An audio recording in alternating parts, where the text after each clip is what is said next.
Ngiyanibingelela lonke mzansi wase-South Africa. Ngiyenza le video because of ngifuna ukuxolisa. Ukufuna ukuthatha impilo yami, angase ngicabangela abantwana bami. Ngibe selfish. Ngicela ukuthi ngixolele kuko konke lokho mzansi. Nami angizenzanga. Ngiyacabanga ukuthi wena wabona ama-video wami ku-TikTok. Even though abantu bebakhomenta ngendlela bakhomenta ngayo, bengingabuza ubuhlungu by that time.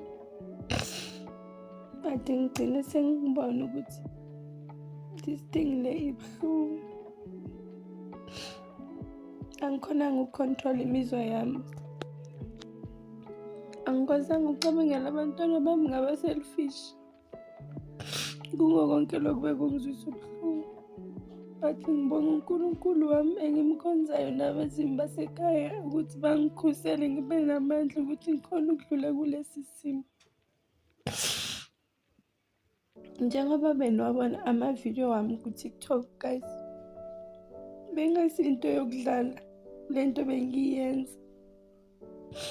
Bengifuna usizo ngendlela engibona ukuthi ngingalithola ngakhona, but still angase ngilithole. I cannot go on social media ngikhuluma izinto ukuthi azikho, ukuthi ziyangidla and zibuhlungu. Guys, ngibasebenzela abantu beMoja Love and mina besides nginabantwana. Nginomama ekumele ngabe ngiyamondla. Njengabo abantu engisebenza nabo kuMoja Love, fana noDabula noMaseko. Abantu abafana nami kuleyo show, ama-main character. Njengoba baclaima kuma-social media ukuthi bona ba-happy, ba-right, baholile, abanankinga neMoja Love. Mina guys ngiqinisile nginayo inkinga neMoja Love. Abantu laba angibayenzanga nice guys, ngibasebenzele and ngabasebenzela clean. Ngaphandle kwento eziningi mhlampe ezingenza ukuthi ekugcineni bangiphathe ngale ndlela bangiphathe ngayo. So they failed to pay me imali yami. And ngisebenzile. The reason why bangafuni ukungibhadala angazi. The worst thing abafuna ucommunicate nami, ba-communicate nomamami kulesimo lesi. I don't know why. Mengizwa bakhuluma nomamami, but it's because of mina ngiye ku-social media. I went to social media because of nginenyanga ngicommunicate nabo since October, bangangiphenduli, bangiblock. Azange bafuna ukukhuluma nami. Nginama-record enginawo efonini yomngani wami osemamelodi uTears. Beza kimi bangitshela ukuthi this thing lena singayilungisa. I come back at home.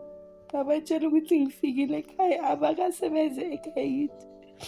Ekugcineni bagcine bangibhula bangitshela the way ekhaya sihlupheke ngakhona. That is why ngihlanya ngiye kuma-social media ngifuna imali yami.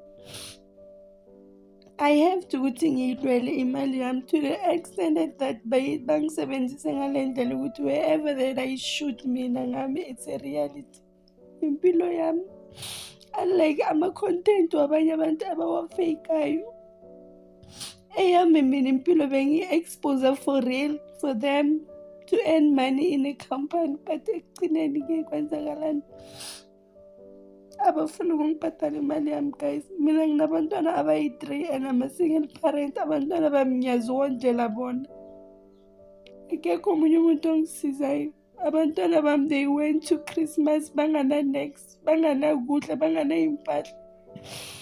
Manje I have to ukuthi bayoregister esikolweni. Anginamali yokuthi bathenge even i-uniform, but mina I've worked hard for the company. Then now I receive nothing from them. And no reason good why they do that to me. I went to many broadcasters ukuthi bangisize, bangitshela ukuthi they are fully booked. Bona ngeke bakhona ukungisiza. Some of them you can see ukuthi babablockile. So guys, abantu laba bangibhule too much elifini. bangiphule too much elifini and bangiphendule umuntu engasi uyena. Like inhliziyo yami ayiseseyihle, izinto engizicabangayo azikho right. Kusho ukuthi abacabangeli nabantwana bami, abacabangeli imizwa yami. Udabula noMaseko anginandaba nabo because labo ba-very cheap. Labo ungabathenga ukuthi bathathe impilo yomunye umuntu. Labo ungabathenga ukuthi bayenze nanoma yini, especially uma ukhuluma ngemali. So mina my-useless thing ukuthi azange ngivume ngami because ngibona ukuthi this thing leyo ukuthi ngibasebenzele, but I don't get nothing. Ifuture yami isamile.